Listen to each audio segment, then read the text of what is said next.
چین اور طالبان کے درمیان بریک تھرو ہوا ہے. دونوں کے مابین کئی دہائیوں کی غلط فہمیاں دور ہو گئیں. چین نے پہلی بار طالبان کو وہ عزت دی جس کی توقع نہیں کی جا رہی تھی. افغان طالبان چین سے تعلقات کو مزید بہتر کرنے اور خطے کی موجودہ صورتحال کے حوالے سے تبادلہ خیال کرنے بیجنگ پہنچے، جہاں چینی حکومت نے ان کا پرتپاک استقبال کیا. چین نے افغان طالبان کو خطے کی ایک بڑی سیاسی طاقت کے طور پر تسلیم کر لیا ہے، یہاں تک کہ چینی میڈیا نے بھی افغان طالبان کو کوریج دینا شروع کر دی ہے.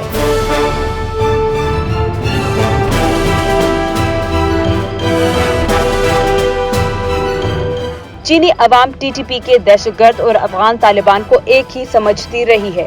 اس لیے چند دن قبل چینی میڈیا نے واضح طور پر عوام کو بتایا کہ ٹی ٹی پی کے دہشت گردوں اور افغان طالبان میں فرق ہے.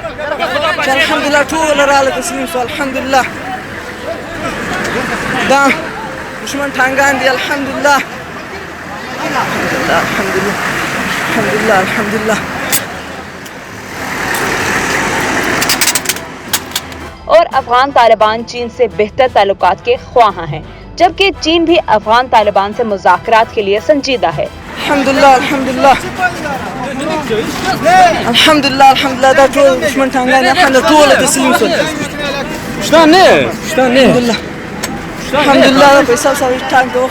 دلچسپ صورتحال اس وقت پیدا ہوئی جب تحریک خوارجان ٹی ٹی پی نے بھی اس بات کی وضاحت کی کہ ہمارا بھی افغان طالبان سے کوئی تعلق نہیں ہے، ہماری لڑائی صرف پاکستان اور پاکستانی سیکیورٹی فورسز سے ہے.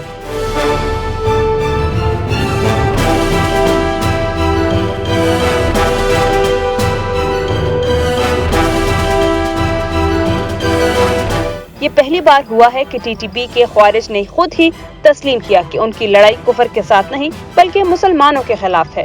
افغان طالبان کا ابھی افغانستان پر مکمل کنٹرول نہیں ہوا، مگر ان کی سفارتکاری کی کوششوں کو سراہا جانے لگا ہے.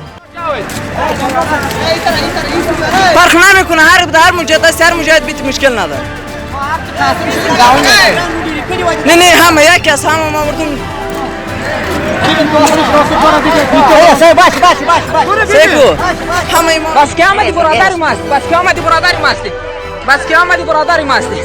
آفرین آفرین، بس که آمدی سایس همه ما مسلمان هستیم. برو